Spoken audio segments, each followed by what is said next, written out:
नमस्कार दोस्तों, आज हम फिर से सती प्रथा निवारण अधिनियम पढ़ने जा रहे हैं। पहले हमने भाग 1 में इसके बारे में चर्चा कर ली है। भाग 1 में हमने इसको 22 धाराएं बताई थी और हमने उसमें से 2 भाग पढ़े थे। ठीक है दोस्तों, तो आज हम इसको आगे पढ़ने जा रहे हैं। इसके लिए आप मेरी पहली वाली वीडियो देख लें और उसके अंदर आपको जानकारी मिल जाएगी। मैं डॉक्टर पवन शर्मा अनूपगढ़ से आपके सामने श्री आदित्य कोचिंग क्लासेस से हूँ और मैं आपके सामने आज ये सती प्रथा भाग 2 हम पढ़ने जा रहे हैं इस टॉपिक को। तो शुरू करते हैं। सती प्रथा सती निवारण अधिनियम 1987 3 जनवरी 1988 को लागू हुआ था। ये हम पढ़ चुके हैं। सती प्रथा की प्राचीन इतिहास की बातें भी हम कर चुके हैं और इसके अंदर मैंने आपको बताया था कि 5 भाग हैं और भाग अपने को याद नहीं रखने ज्यादा, और साथ में इसके अंदर 22 धाराएं हैं। तो धाराओं की बात करनी है, जिसमें से हम पिछली कड़ी में 5 धाराएं पढ़ चुके हैं। ठीक है दोस्तों, तो आज हम आगे पढ़ने जा रहे हैं धारा 6 के बारे में। भाग 3 है और धारा 6। तो धारा 6 के बारे में अब चर्चा कर रहे हैं। तो देखते हैं धारा 6 में क्या लिखा गया है। तो धारा 6 में लिखा गया है,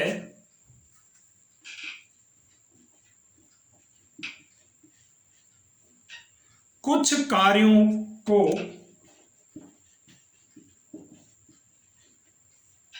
प्रतिषेध करने की शक्तियां। यहां एक शब्द आया है, प्रतिषेध करने की शक्तियां। अर्थात प्रतिषेध का मतलब क्या है? तो देखो, किसी चीज को रोकना। तो कैसे? किसी व्यक्ति द्वारा सतीकर्म करना, किसी व्यक्ति द्वारा सतीकर्म करना। ठीक है, सती प्रथा या रीति को प्रतिषेध करेगा। तो यहां पर ऐसा रोक लगाई गई है कुछ कार्यों पर। ठीक है, सती प्रथा को रोक लगाने का जो कार्य है इस भाग 3 के अंतर्गत, यहां रोक कौन लगाएगा, प्रतिषेध कौन करेगा? तो याद रखना कि यहां जिला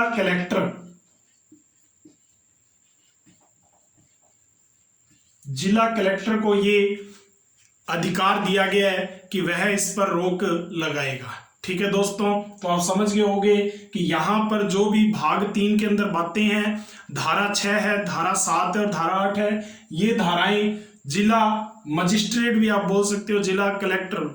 तो जिला कलेक्टर को ये अधिकार दिया गया है, या आप लिख सकते हो जिला मजिस्ट्रेट को भी अधिकार दिया गया है। ठीक है दोस्तों, तो ये ध्यान रखना, छोटी छोटी बातें हैं, ध्यान रखना। थोड़ा टॉपिक आपको पता है कि टफ है, इसलिए आपको ये समझ कर पढ़ना होगा और यहीं से आपके पेपरों में नंबर बनेंगे।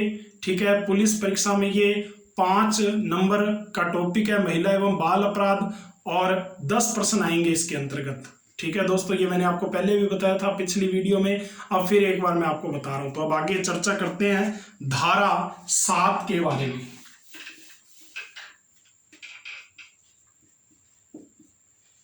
धारा 7 में क्या लिखा गया है? तो धारा 7 में लिखा गया है, कुछ मंदिरों,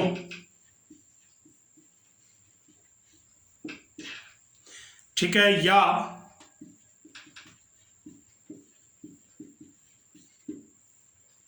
संरचनाओं को हटाने की शक्तियां।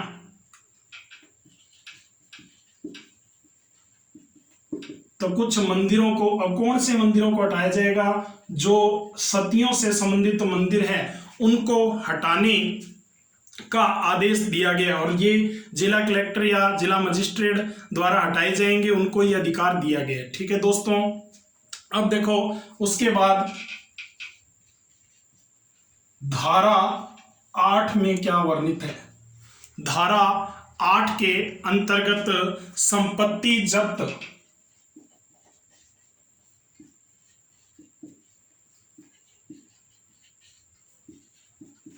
संपत्ति जब्त करने का अधिकार है।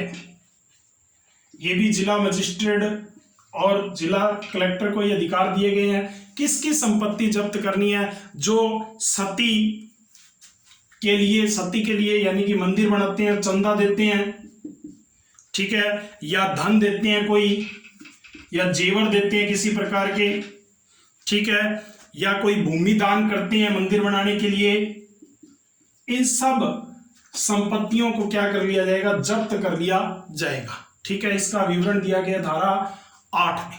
ठीक है दोस्तों, तो ये था भाग 3 और धारा 6, 7 और 8। ठीक है दोस्तों, अब देखो इसके बाद भाग 4 के अंतर्गत हम बातें करते हैं, कौन कौन से हैं भाग 4 में। तो देखो धारा 9 की बात करते हैं आगे। धारा 9 में क्या वर्णन है, तो देखो धारा 9 में विशेष न्यायालय की स्थापना का वर्णन है।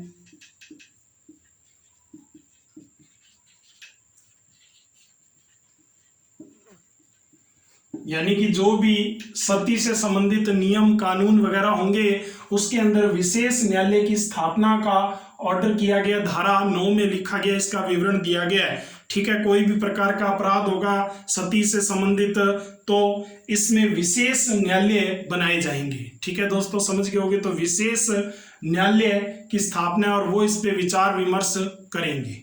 ठीक है दोस्तों, ओके है। फिर देखो धारा 10,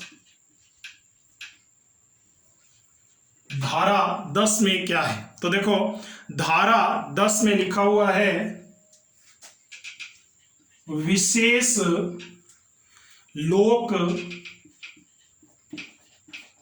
अभियोजक। ठीक है, अब देखो यहां पर विशेष लोक अभियोजक राज्य के अंदर वगैरह वर्णन किया गया। अब ये क्या मतलब है, विशेष लोक अभियोजक शब्द आपको समझना होगा। तो देखो इसको बोलते हैं, सिंपल भाषा में आप लिख सकते हो सरकारी वकील। क्या लिख सकते हो सिंपल भाषा में, सरकारी वकील। तो इसी को हम एसपीपी भी बोल देते हैं, एसपीपी। ठीक है, तो सरकारी वकील कह सकते हो। सरकारी वकील वो होना चाहिए जिसको इसके अंतर्गत 7 वर्ष का विशेष अनुभव हो। कितने का, 7 वर्ष का विशेष अनुभव हो, वही इसके अंतर्गत आ सकता है, कार्य कर सकता है। ठीक है, प्रत्येक विशेष न्यायालय के राज्यों के लिए सरकार किसी व्यक्ति को विशेष लोक अभियोजक के रूप में यह नियुक्ति करेगी, ऐसा लिखा गया है। तो थोड़ा विवरण लिख देता हूं मैं, धारा 10 के अंतर्गत क्या विवरण लिखा गया है, तो आप लिख सकते हो प्रत्येक विशेष न्यायालय के राज्यों के लिए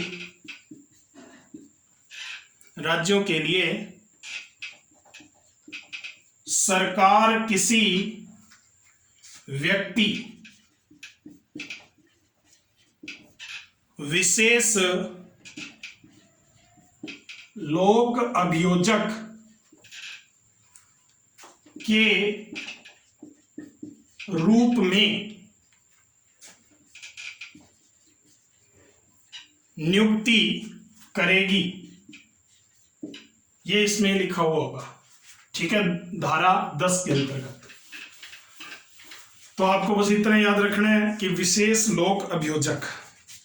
ठीक है मित्रों, अब देखो इसके बाद धारा 11 में क्या लिखा गया है, धारा 11 के अंतर्गत। तो देखो धारा 11 के अंतर्गत लिखा गया है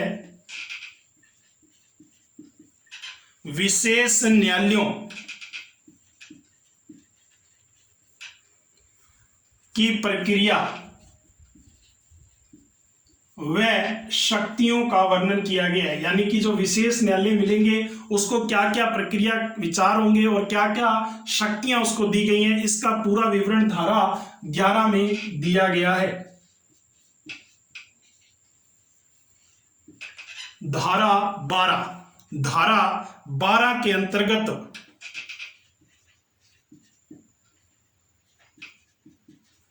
विशेष न्यायालय कि अन्य अपराधों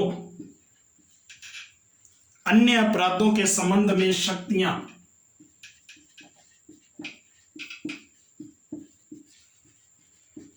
यानी कि सती प्रथा से ही विशेष न्यायालयों की अन्य अपराधों के संबंध में शक्तियां दी गई है धारा 12 में, जो इसी से संबंधित है, सती प्रथा से। ठीक है, इसके बाद धारा 13 में क्या है, तो देखो धारा 13 में भी संपत्ति व निधि को जब्त कर लेगा, ये लिखा गया है।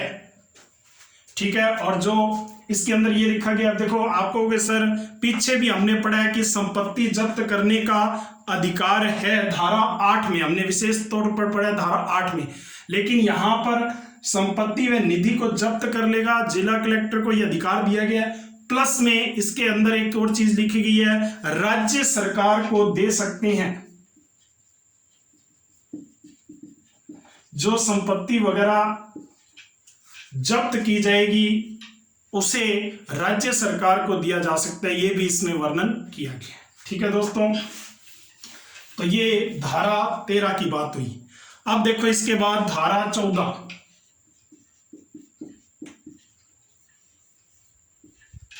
धारा 14 के अंतर्गत अपील का वर्णन है। अपील 1 से 30 दिनों में कार्रवाई है। देखो कि अपील कर दी गई, उसके बाद आदेश आने की तारीख से, आदेश जब आ जाएगा उस तारीख से, ठीक है, 1 से 30 दिन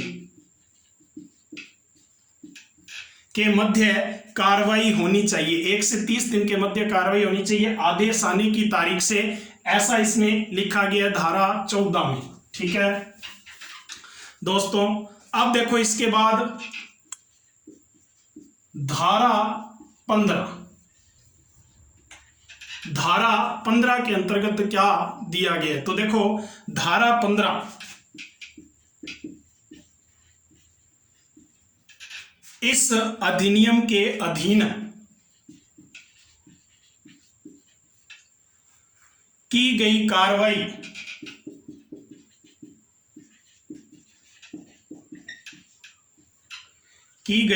कार्रवाई का संरक्षण, तो यहां पर जो भी इस अधिनियम के अधीन कार्रवाई की जाएगी उस कार्रवाई का क्या किया जाएगा, संरक्षण किया जाएगा।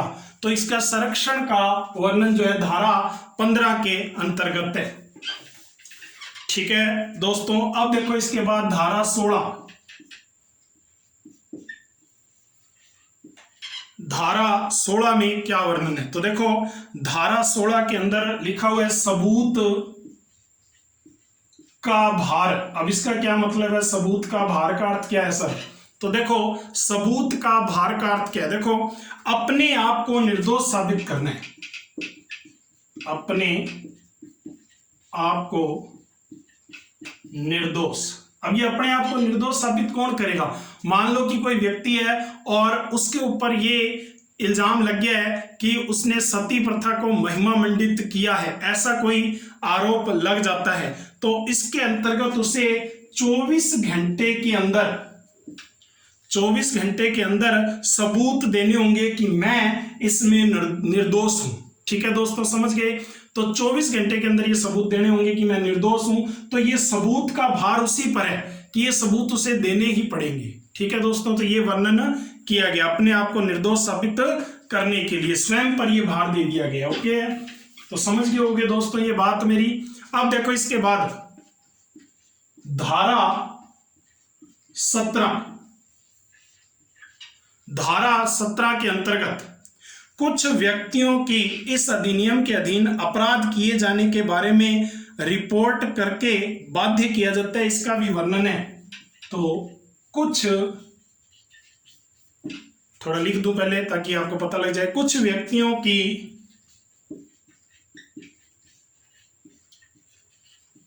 इस अधिनियम के अधीन, अधीन मतलब अंतर्गत अपराध किए जाने के बारे में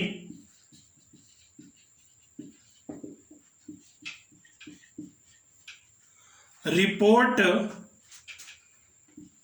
करने की बाध्यता। बाध्यता मतलब जरूरी है, ये कुछ व्यक्तियों की अधिनियम में क्या है, अपराध किए जाने के बारे में रिपोर्ट करने की बाध्यता, यानी कि अपराध कर दिया उसके बाद रिपोर्ट करने की बाध्यता का वर्णन किया गया इसके अंतर्गत, धारा 17 के अंतर्गत। अब देखो धारा 18।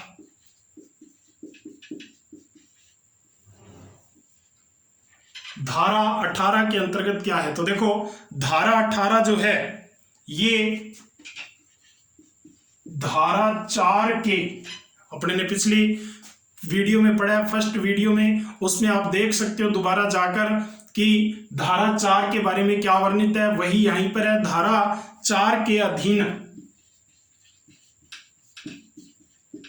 दोष सिद्धि व्यक्ति, दोष सिद्ध व्यक्ति का कतिपय संपत्तियों, देखो फिर एक शब्द आ गया,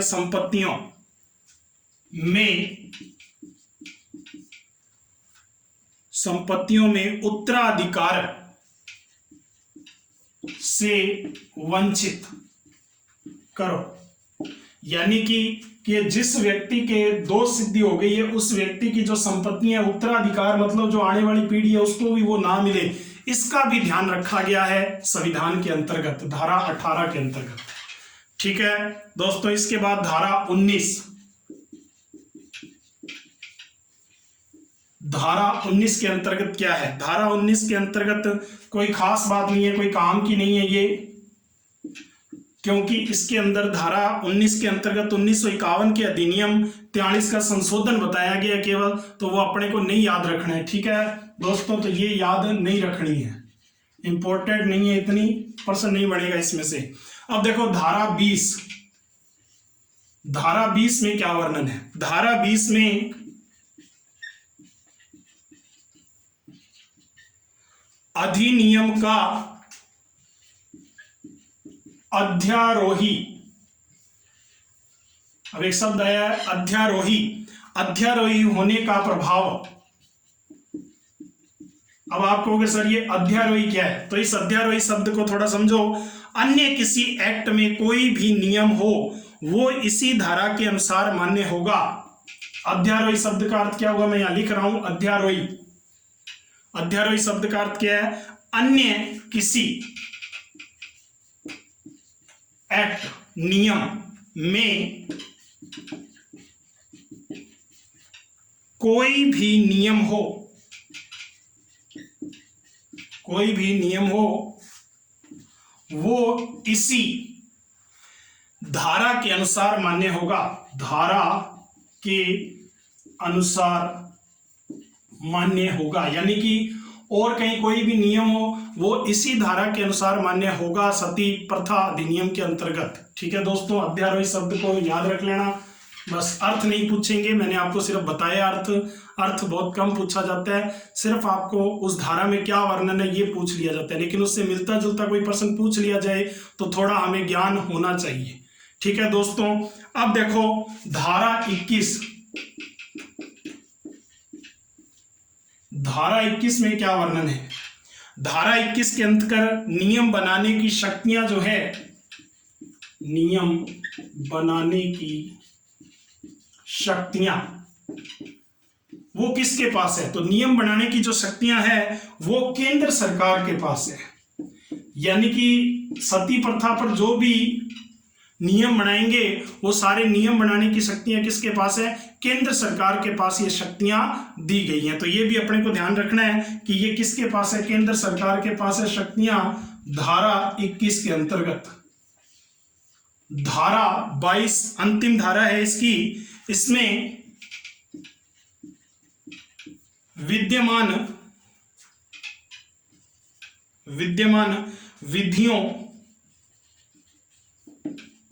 का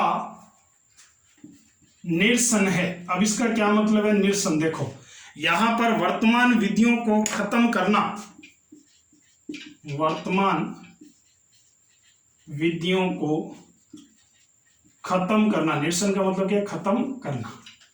ठीक है, इसका वर्णन दिया गया है। ओके मित्रों, तो ये हमने आज सती निवारण अधिनियम 1987 के बारे में दूसरा अध्याय पढ़ा इसका, और इसको पूरा कंप्लीट कर लिया आज हमने। तो आप इसका भाग 1 और भाग 2 दोनों देखें और इसको पढ़ें अच्छी तरह, और इसमें से जो प्रश्न मैंने आपको बताए हैं वो आप ध्यान से पढ़ लें। ठीक है दोस्तों, तो आप इसको लाइक और शेयर करें और सब्सक्राइब कर लें मेरी हर वीडियो पाने के लिए। ठीक है दोस्तों, इस चैनल पर बने रहें। आपका धन्यवाद, वीडियो देखने के लिए आपका धन्यवाद दोस्तों, नमस्कार।